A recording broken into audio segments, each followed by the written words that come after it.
from the book of Samuel.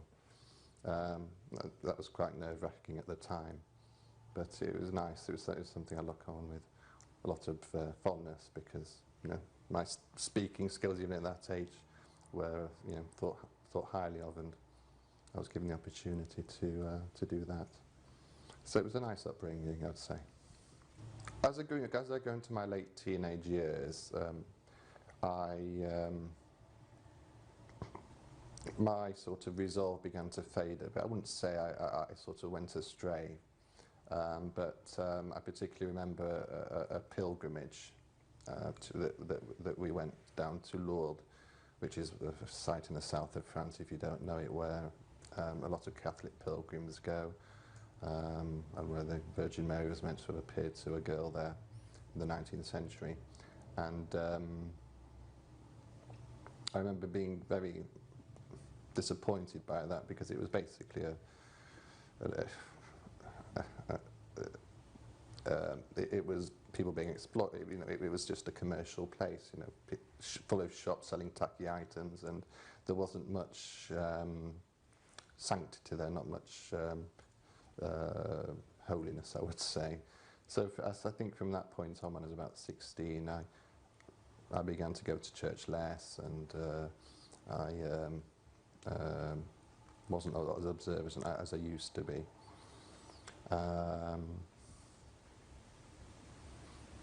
And then when I went to university, I was in Manchester during my college years, and then I went to university.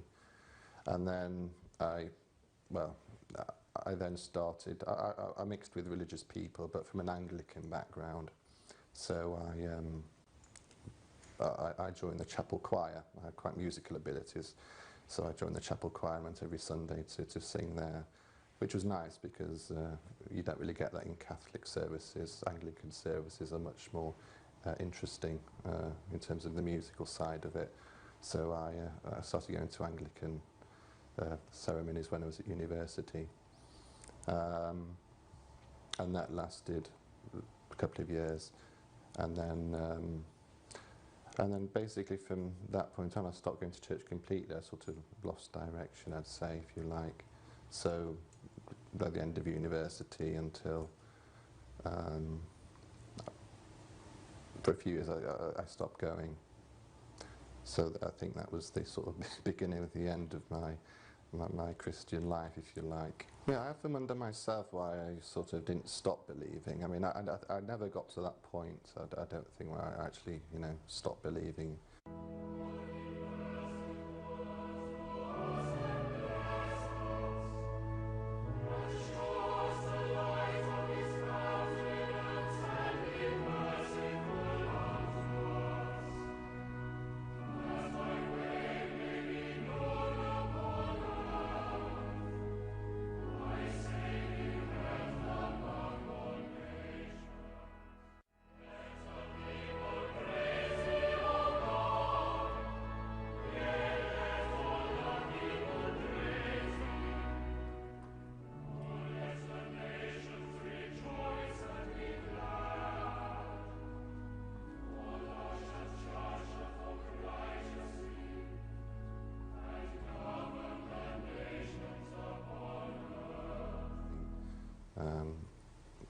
I mean, I did have friends who, I was brought up with, who were doubting similarly. I had one friend who's become a Quaker. I have another friend who used to say to me, what's all this chanting about? These people go to church every Sunday, they're chanting all these hymns, these prayers, and they don't really understand what it's about. It's like sort of repetition, and they're not really committed to it. And I sort of began to see the point of that. I began to sort of doubt whether there was any genuine point in going to church. So although I didn't stop believing, certainly that way of expressing it wasn't doing it for me. I would say that my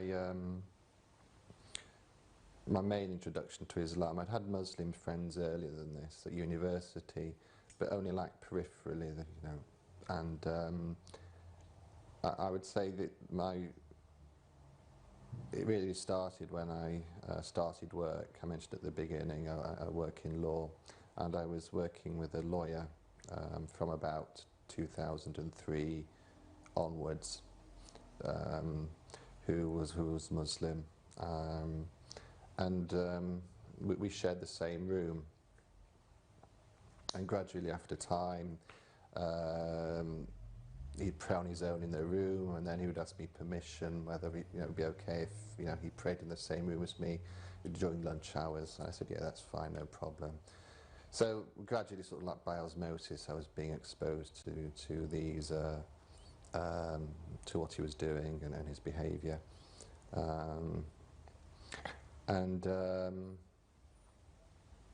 We did have a very good rapport, and eventually he presented me with the Quran and invited me to read this. And he pointed out to me that there's a chapter in there, Surah Maryam. He was of course aware it was a Catholic, and he suggested that I might like to read this to look at the Islamic view of Mary alayhi salam. واذكر في الكتاب مريم إذ انتبذت من أهلها مكانا شرقيا فاتخذت من دونهم حجابا فأرسلنا إليها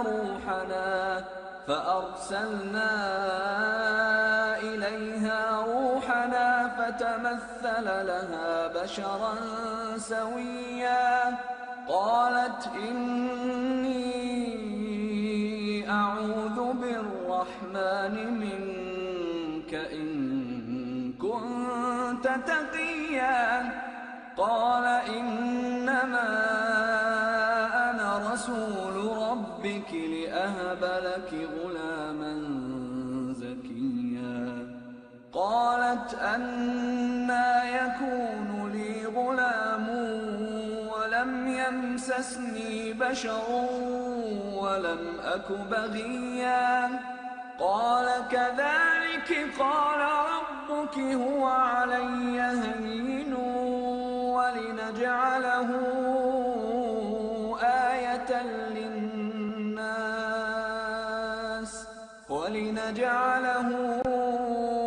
آية للناس ورحمة منا وكان أمرا مقضيا فحملته فانتبذت به مكانا قصيا فأجاءها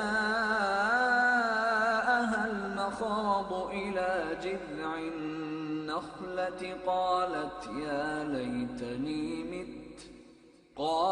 يا ليتني مت قبل هذا وكنت نسيا منسيا فناداها من تحتها ألا تحزني قد جعل ربك تحتك سريا وهزي إليك بجذع النخلة تساقط عليك رطبا جنيا فكلي واشربي وقري عينا فإما ترين من البشر أحدا فقولي إني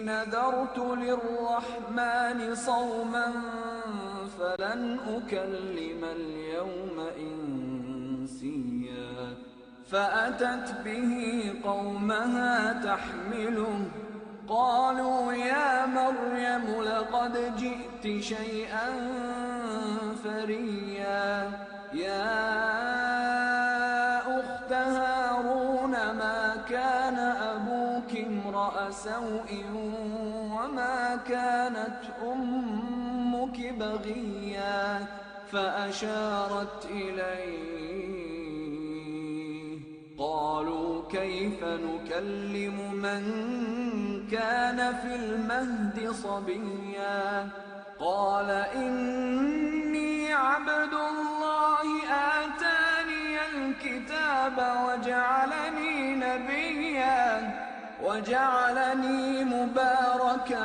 أينما كنت وأوصاني بالصلاة الصلاة والزكاة ما دمت حيا وبرا بوالدتي ولم يجعلني جبارا شقيا والسلام علي يوم ولدت ويوم أموت ويوم أبعث حيا ذلك عيسى ابن مريم قول الحق الذي فيه يمترون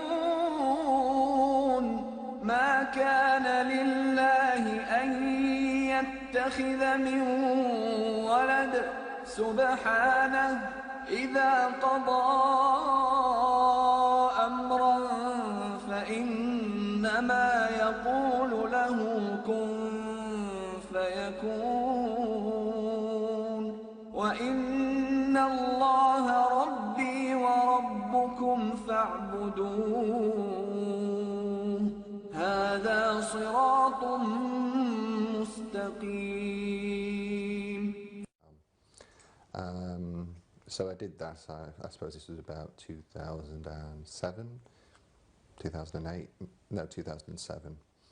I picked it up, read it, but it was very, very strange to read because it was so disjunctive, so it jumped from one thing to another, and I was expecting it to read a narrative like the Bible is, but it didn't do that. So it was a bit confusing initially to start with, but so I put it aside for the time being, but obviously I carried on talking to my friend, working with him, and then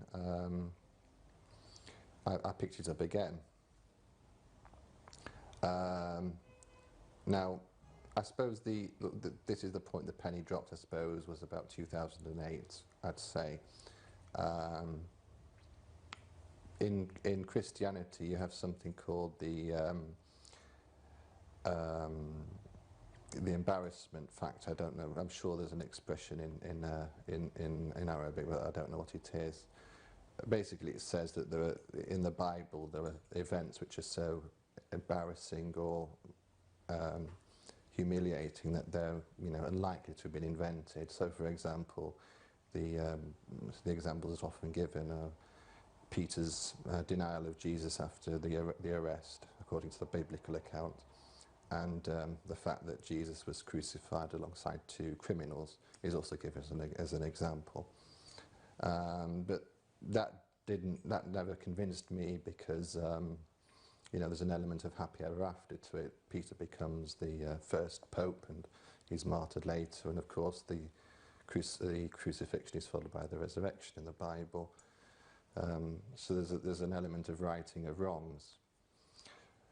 So when I went back to the Quran, I read Surah Maryam again, and you have this account in the middle of it between Prophet Ibrahim alayhi salam and his father, and his attempts to convert him to turn him away from polytheism.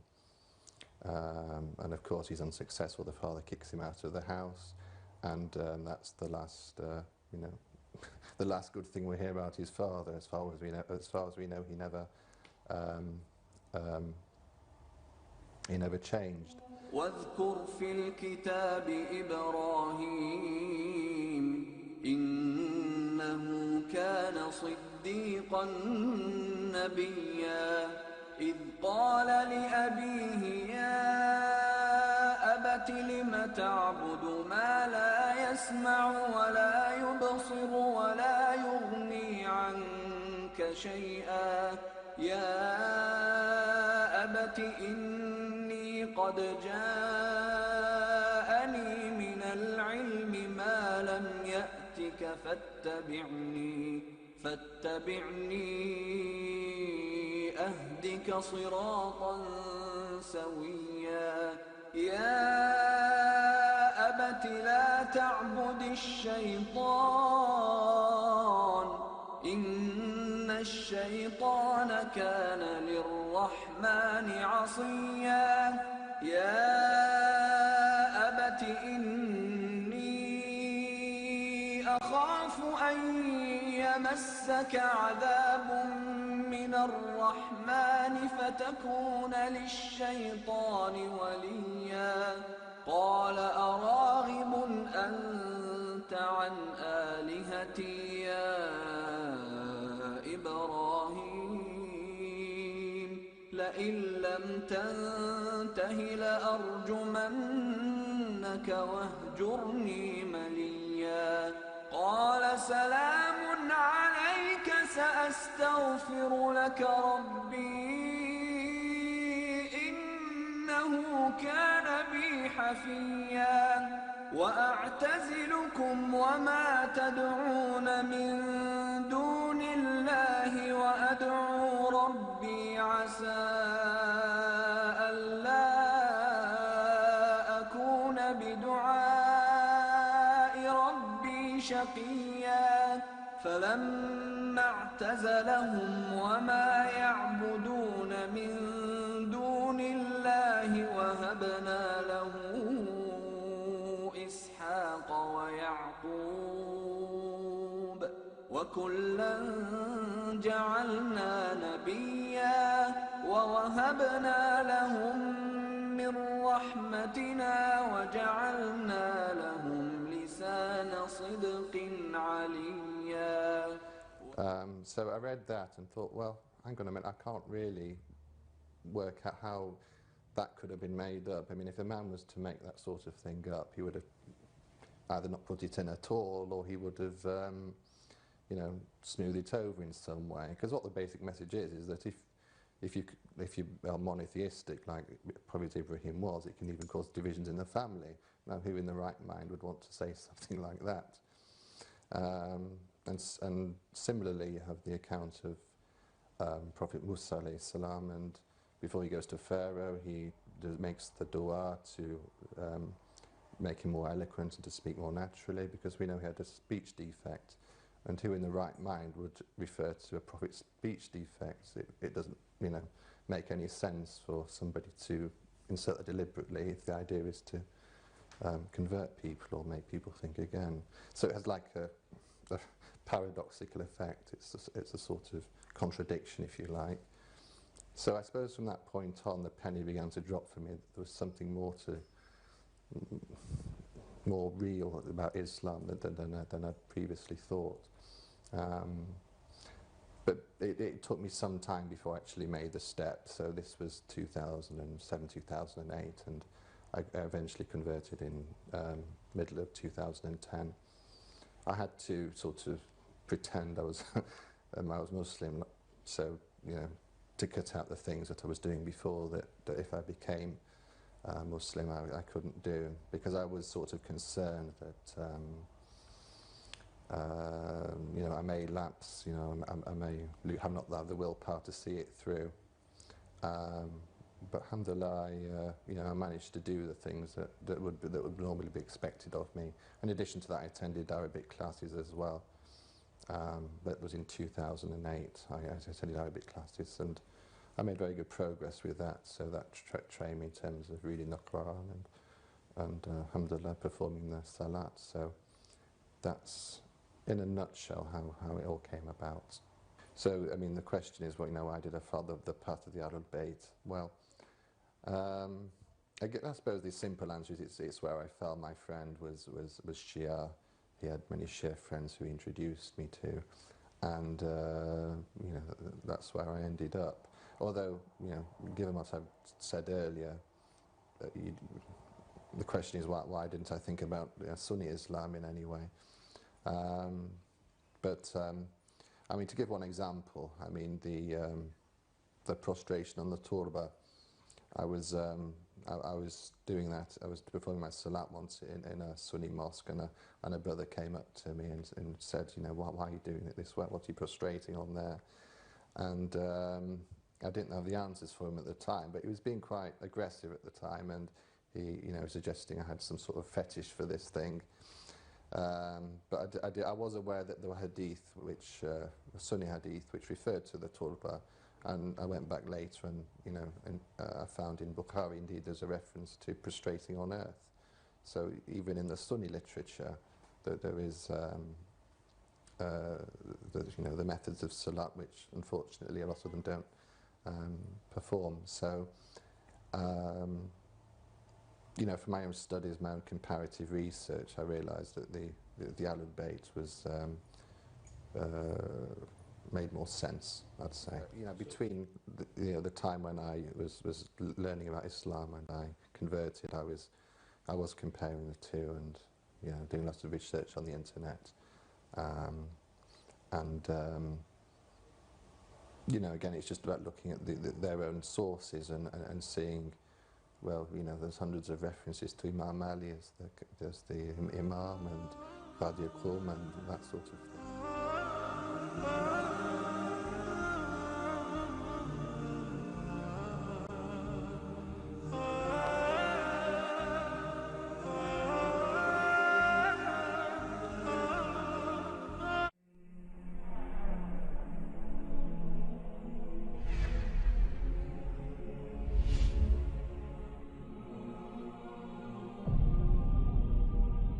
Ahlulbayt TV, the holy household for every household.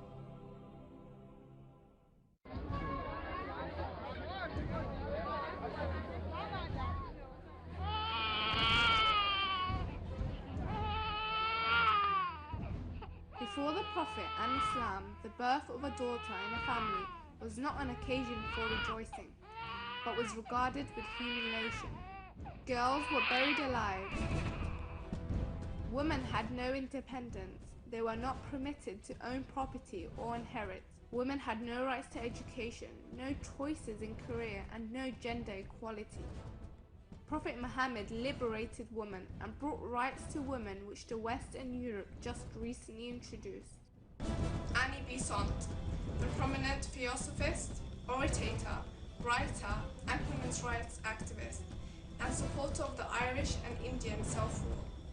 In her book, The Life and Teachings of Muhammad, she says, I often think that woman is more free in Islam than in Christianity. Woman is more protected by Islam than by the faith which preaches monogamy. In Al-Quran, the law about women is more just and liberal. It is only in the last 20 years that Christian England has recognized the right of women to property, while Islam has allowed this right from all times. The Life of Teachings of Muhammad, 1932, page number 25 and 26.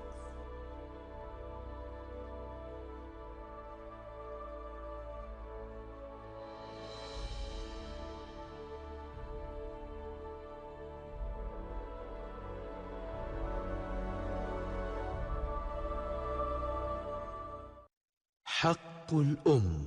وأما حق الرحم فحق أمك أن تعلم أنها حملتك حيث لا يحمل أحد أحدا، وأطعمتك من ثمرة قلبها ما لا يطعم أحد أحدا، وأنها وقتك بسمعها وبصرها ويدها ورجلها وشعرها وبشرها وجميع جوارحها مستبشرة فرحة محتملة لما فيه مكروهها وألمها وثقلها وغمها، حتى دفعتها عنك يد القدرة وأخرجتك إلى الأرض، فرضيت أن تشبع وتجوع هي وتكسوك وتعرى وترويك وتظمى وتظلك وتضحى وتنعمك ببؤسها وتلذذك بالنوم بأرقها، وكان بطنها لك وعاء وحجرها لك حواء وثديها لك سقاء ونفسها لك وقاء تباشر حر الدنيا وبردها لك ودونك فتشكرها على قدر ذلك ولا تقدر عليه إلا بعون الله وتوفيقه.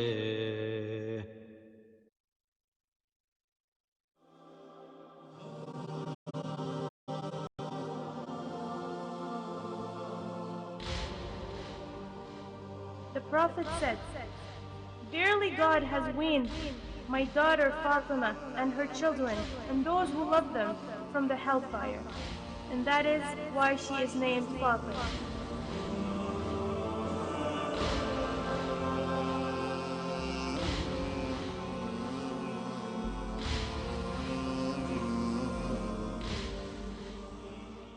Advertise on Ahlulbayt TV and uplift your business. Whether you're looking for a local, national or even a global English-speaking audience, we can certainly help you. We offer competitive advertisement spots, creative packages that are market competitive and value for money. We can arrange for your advert to be designed for you. We have a range of packages to suit every budget, with prices from as little as £15 a spot. Visit our website ahlulbayt.tv/advertise and register your details to receive a special promotional code. Call 0044 121 258 0522 or email advertise at ahlulbayt.tv. When we talk about Sharia or the Islamic law or jurisprudence, we mainly concentrate on the first and very important and essential source, and that is the Holy Quran. Because although not the detail of all acts of worship or ibadat or the details of all muamalat are mentioned in the Quran, but the basis and the foundation has been mentioned there. And when we try to trace the basis of salat and the nature of obligatory act there and the details we find in the Quran, that's why we say what is the role of the salat or prayer in jurisprudence based on the Quran. أقم الصلاة لدلوك الشمس إلى غسق الليل وقرآن الفجر إن قرآن الفجر كان مشهودا. As far as we do the research, we can't find any ayah in the Quran to speak about the 5 daily prayers or 5 timings. Only 3 timings are mentioned in the Quran, and that is in the surah. Does it mean that we don't have 5 times, or we have 5 prayers but can be prayed and offered in 3 different timings?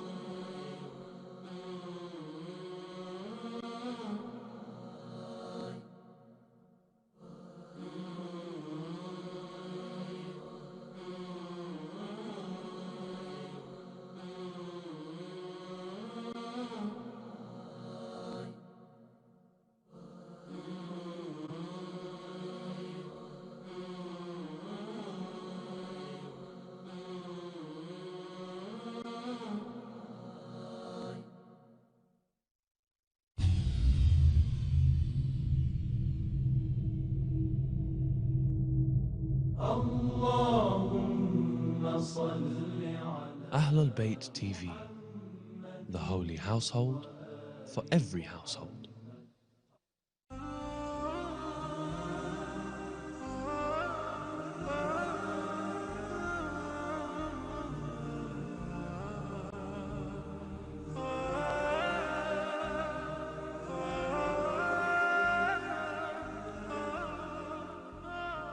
After I converted, I suppose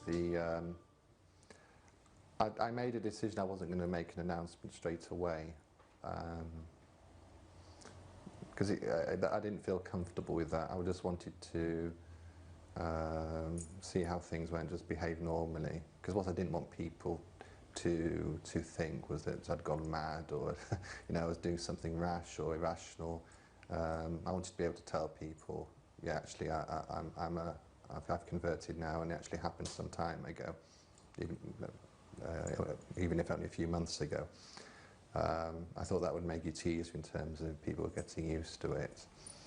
But the reaction has been better than I could have hoped for, really. The first person I told was my youngest brother. I have two younger brothers. I sort of dropped a hint. It was around Christmas time, and he was thinking of making a Christmas pudding, or at least his partner was. And I said, well, don't put any alcohol in it, because I don't take that anymore. And then I explained why. And he said, oh, okay, well, they said to me, well, we had in fact guessed that that's what you'd done, but I'm glad you've told us. So he had suspected that I'd taken that step for a while. So, you know, it was easy for them. They were happy with it, and they welcomed it. After that, I told my mother, and I wouldn't say she was pleased, but, you know, she said, you know, it's your decision. I think that's one of the things that's good about Western society in a way. You know, it's a sort of very accepting culture, and, you know, people do decide to follow a particular path, even if I'd said, you know, become a Buddhist or a Hindu. That I'm sure people have been fine with that, but you know, it was quite easy for my mother to take. And my father was, you know, he said he was impressed by it. He liked the fact that I'd made a solid commitment, even though that's not how I'd been brought up. He was happy with that choice. And I had made a distinct effort to improve. I wouldn't say there were bad relations with my parents, but they live in Manchester, I live in London, so it's not always easy for me to have the links with them that I'd like. So I always try and set time aside to spend a long period with him. I go away with my father on holidays. I mean, in fact, I'm going away with him to Jordan later this month, so that's the way I try and fulfill that obligation by spending time with them, even though I can't see them or even speak to them every week. And hopefully that way they can see that, you know, Islam has done me good, because I try and look after them more. The thing you'll always get is, you know, people, you know, are instinctively going to be suspicious because of the negative, you know, influence about Islam. They say to me, oh, you're not going to be like that, or you're not going to behave in that particular way, in an extremist way. And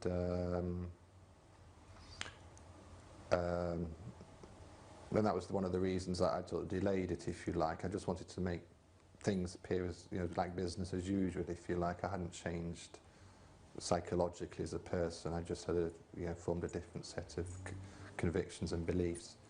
I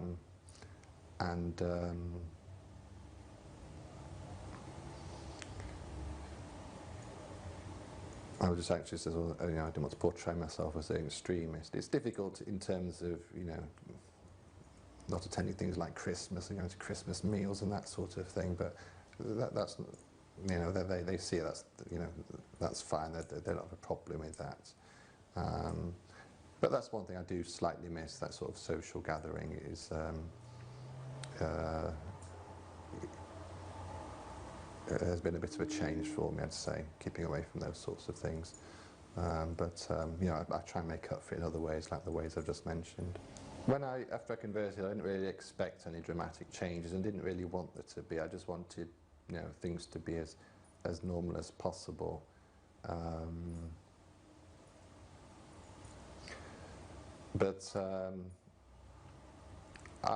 found that I think one thing I've certainly found that I've become a more responsible person since I converted. I've been more sure of my convictions. If somebody's, because I hold a senior position at work, if somebody's asked me a question or asked my advice about something, I've been more ready to give it with a sense of commitment, and I've been more sure of myself, I would say, and I can give answers to questions easier. So it's helped me sort of mature as an individual. I realise that it's only been 18 months, so nothing's going to happen overnight. But I would certainly say I have become more sure of myself. I've become a more certain individual since I converted. Well, I did my tajweed classes, and I've tried to learn as much of the latter part as I can. So I've memorized many of the last 10, 15 surahs of the Quran, which is nice because then you can, adapt your prayers according to which surah you feel like quoting. So I made a conscious decision to do that. Maybe I don't read as much as I'd like to.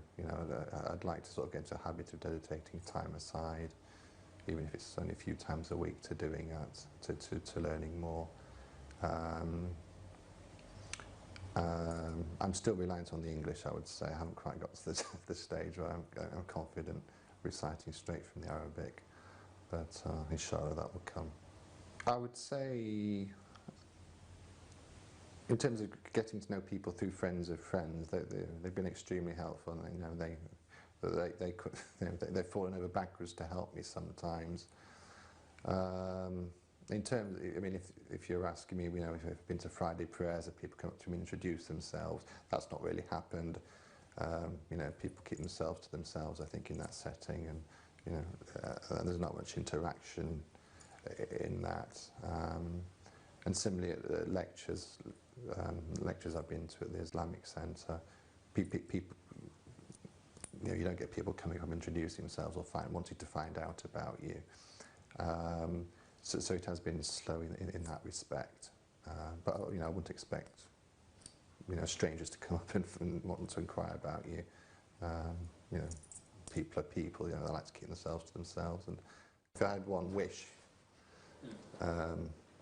it was to see a community outside that particular that centre of northwest London. Inshallah, one day that will happen. But I do taqleed, so I can ask a representative from the website. The one problem I have with it, I don't. Often my questions are quite complicated because I know, and I have a basic knowledge of a lot of things. But if you're asking complicated questions, because the representative's first language isn't necessarily English, you don't really get a sense that they've understood your question properly. So I've had to do sort of find out my sheikh, and even if through an interpreter, get the answer I wanted through that. But there are good resources out. I mean, people are people are only too willing to help if they can, and you can send an email to so and so and so and so, and you get an answer back quite quickly. There's a lot of excellent YouTube resources, and even on the site itself, you can version of iPlayer now, haven't you? So you can watch things. You can watch things again. So if you miss things, so I do particularly enjoy watching the Q&A because there's always something I didn't know beforehand, which I found out from watching the Sunday evening shows. So that's a particular valuable source of information. In terms of Islamic pilgrimages, I've done two so far. One I don't count because it sort of happened by accident before I converted. We went to Lebanon, and we went on my friend and I, we went on a bus trip to Baalbek, not realising that there was a shrine to the daughter of Imam Hussein alayhi salam, Khawla. There's a shrine to her there, and we found it purely by accident, and that was a particularly lovely experience because nobody was there. It was very quiet, very secluded, very and there was a very sort of great feeling of being there. That was in the February before I converted that I was there. After I converted, I went on a trip on my own to Syria, to Damascus, and I visited two places, the shrine, or three places actually. There's the antechamber of the Umayyad Mosque where Imam Hussein's head, alayhi salam, was taken, and then to the Sayyida Ruqayya. She has a shrine there. I did ziyarat to that, and then to Sayyida Zainab, just outside the city. those were all wonderful experiences. Shia Zainab was interesting because I thought I would go when Friday prayers was on, and there were a whole load of people lined up. I took my place in the queue, and then nothing happened. There was no sort of khutbah, no prayers or anything, but the people were sort of arrayed there waiting, and nothing happened. I found it a bit too crowded, to be honest. I prefer the experience at this Lady Khawla's shrine. When I went on that Friday to Shia Zainab, there was less sense of privacy, if you like, because I particularly enjoy the sense of communion through privacy. So I mean, I don't really know how I'd react if I went on Hajj, because obviously that's another experience altogether. But that's in front of me. So those are the two, three experiences I've had pilgrimage-wise. I've yet to go to Iraq. That's another adventure in the future, inshallah. There have been occasions since I converted when I've felt a sense of desperation. For example, if I had a very difficult case at work, I haven't seen a solution, I've not been able to find a solution, and I prayed for one. I wouldn't say I've directed my prayers through a particular person. Obviously, Allahumma salli ala Muhammad wa ali Muhammad, I say that repeatedly, but I wouldn't say I relied on a particular person for that. I mean, I've got the knowledge, so I mean, I don't know yet the procedure, I suppose you could say, for doing that. So my prayers are quite simple, if you like, at the moment. But I've been amazed at how solutions have been found to difficult problems at work that I couldn't find, whether it's through a third-party intervention or some other event happening in a case to change it completely. So that's been particularly important for me to have that to rely on. But in terms of the Ahlulbayt, I mean, the example of the life of Imam Ali will always astound you. The things he said, his sayings are really the things we can barely live up to in our daily lives. But inshallah, we try. Du'as, have you attended Du'a Kumail maybe? Have you Yeah. I've attended it. My shahada occurred on the Du'a Kumail evening. اللهم إني أسألك برحمتك التي وسعت كل شيء وبقوتك التي قرت بها كل شيء وخضع لها كل شيء وذل لها كل شيء وبجبروتك التي غلبت بها كل شيء وبعزتك التي لا يقوم لها شيء وبعظمتك التي ملأت كل شيء وبسلطانك الذي على كل شيء وبوجهك الباقي بعد فناء كل شيء وبأسمائك التي ملأت أركان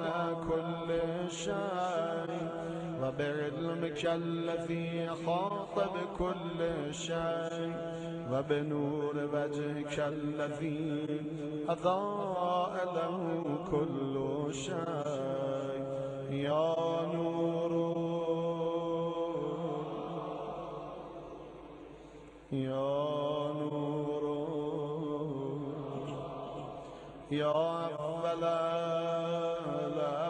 الأولين ويا آخر الآخرين اللهم اغفر لي الذنوب التي تحت كل لسان اللهم اغفر لي الذنوب التي تنزل النقام. So I attended Dua Kumail, and then there was a talk, and then my shahada followed that. Another point I was going to make about why I was While there was you know, I took my time. I mean, there were quite a few aspects of Islam that I was, that I decided I couldn't make full sense of. So, for example, the way of performing wudu, I couldn't quite. I tried to rationalise as much as I can, so I saw the health benefits of fasting, even performing prayers and so on. But things like wudu, I couldn't quite understand why things were done in a particular way, and nobody could really explain to me, and nothing had read had explained it to me in a way I could make sense of. So in a sense, when I took my shahada, it was like a leap of faith. I said, okay, I'll do it, and inshallah the solution will come later. Because what I wanted to avoid was doing things for the sake of it in a dogmatic way. I wanted to avoid that. The answer to that particular problem came when I went to the opticians, because before my conversion I had a few problems with my eyes, build up of pollution, which is living from inner city areas, you build up pollution in your eyes, and my optician advised me to bathe my eyes in soap, baby soap, which I hadn't been doing. But when I went to the optician shortly after I converted, she said, "Oh, actually, it's all cleared up. Have you been applying the oil like I suggest?" I said, "No, I haven't." Well, I hadn't regularly. I sort of told a white lie. I said, "Well, actually, yes, I have, but I've been looking after my eyes," I think I said. So, but then I thought, well, it must be because of the way we'll do it. It must be, you know, cleansing that particular part of my body in a positive way. So, you know, the answer came afterwards, if you like. So, you know, I think it's one of the reasons it's important to have faith. You can't understand everything, but inshallah, through practice, the solution comes later. I think one of the criticisms you have of any religions, Islam, whatever it is, you know, it's faith-based. If you listen to, I don't know, Richard Dawkins or one of these people, they want to eliminate faith. They want everything to be based on reason and understanding. But, you know, you have to accept that there are lots of things you can't grasp, and, you know, why people, why things are done in a certain way. And I think, you know, it's critical to have faith and to do things based on